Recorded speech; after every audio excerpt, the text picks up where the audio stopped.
হৰিনামৰ ধ্বনিৰে মুখৰিত লিডু চহৰৰ লিডু কেন্দ্ৰীয় নামঘৰৰ ৮ম সংখ্যক প্ৰতিষ্ঠা দিৱস। হৰিনামৰ ধ্বনিৰে মুখৰিত হৈ পৰে লিডু চহৰ।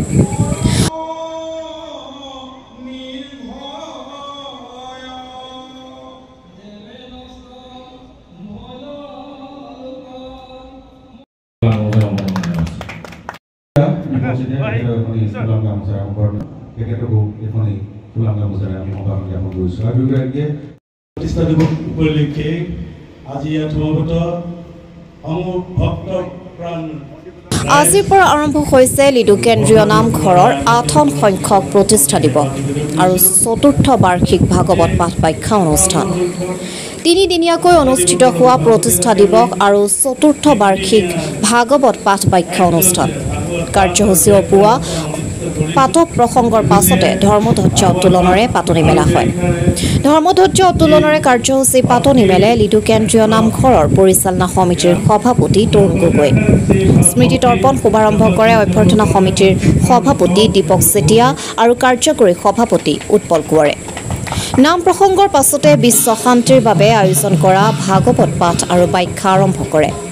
উদ্বোধন কৰে মাৰ্ঘেৰিটা সমজিলা নামঘৰসমূহৰ যৌথ মঞ্চৰ সভাপতি পূৰ্ণানন্দ দিহিঙীয়াই। অনিল চুতীয়া আৰু অশোক বৰদলৈ মুখ্য পাঠকী ৰূপে অংশ ল'ব লগা ভাগৱত পাঠ ব্যাখ্যা অনুষ্ঠানত শিৱসাগৰৰ পৰা আমন্ত্ৰিত ক্ষীৰোদ গগৈ, খগেন গোহাঁই আৰু নন্দ লাচিতে ব্যাখ্যা কৰোঁতাৰূপে ভাগ লৈছে। প্ৰতিষ্ঠা দিৱসৰ কাৰ্যসূচীত অন্যান্য ধৰ্মীয় কাৰ্যসূচীৰ লগতে 11 জুনত স্থানীয় শিল্পীৰ দ্বাৰা কুৰু সন্ধ্যা নামৰ নাট ভাওনাৰ পৰিৱেশন কৰা হ'ব বুলি আয়োজকসকলে জানিবলৈ দিয়ে।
কৃষ্ণ আসলে ভাগৱত ভগৱন্তৰ তন্ময় মূৰ্তি।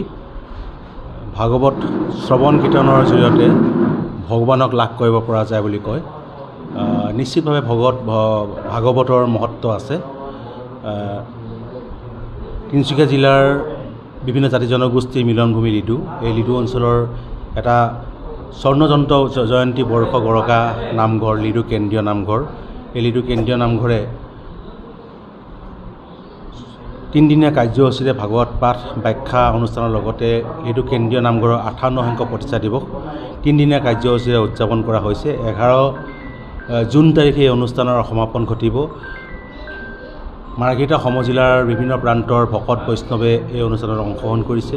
ইয়াৰ উপৰি শিৱসাগৰৰ পৰা ভাগৱতৰ পাঠ আৰু ব্যাখ্যা কৰোঁতা হিচাপে অংশগ্ৰহণ কৰিছে। শেষৰ দিনা এখন নাট ভাওনা মঞ্চস্থ হ'ব। নিশ্চিতভাৱে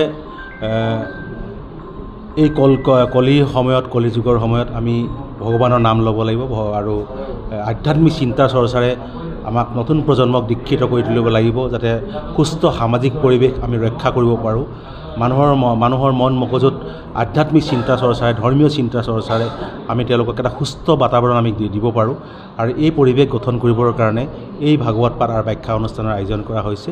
আমি যিধৰণে ৰাইজে আমাক সহায় সহযোগিতা বিগত সময়ত কৰি আহিছে, আগন্তুক সময়তো আমি তেনেধৰণৰ সহায় সহযোগিতা কামনা কৰিছোঁ।